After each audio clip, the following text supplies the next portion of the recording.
we arrived, you had a Swiss Army knife with blood on it. How is that you came to have a knife with blood the same night someone you're angry with is murdered?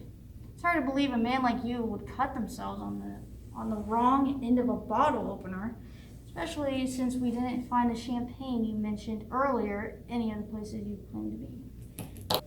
It's like I said before. I got the knife from Mrs. White. When I saw Mrs. White outside the kitchen, I recognized her from their public dealings of artifacts. Mr. Body's people gave me to Carbon Date, though I didn't know it was him at the time. I figured she was in on at least one portion of his transactions, so I told her where to find a few revealing bits of information I stumbled upon in the library. Then I promised I'd pass her any more documents I found in the study if I managed to get into a cabinet or two. She said, "Well, you might need this," and handed me a knife.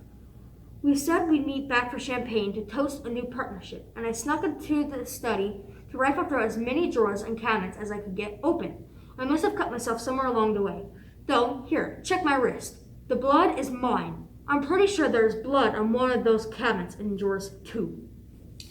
Also, during the first interview, we noticed you had a bruise showing at the top of your collar, along with the blood on your sleeve that you tried very hard to cover up. Can you explain the second injury? When I decided to make a run for it out the study, I knocked into something really hard. Or whatever it was, I don't remember being there before. Anyway, that's when this awful lump came from. Professor Plum, we have bank statements showing blackmail payments to Mr. Body, as well as a rather revealing, threatening letter signed Professor P. Exactly what sort of dealings did you have with Mr. Body? Fine, you caught me. I was paying that jerk blackmail. He pretended to be the noble and generous by paying for my lab. What you don't know is that he had his lawyers arrange for cameras to be installed everywhere. I kept hearing word about my breakthroughs being discovered by other scientists. I tried to locate him and get evidence to expose him.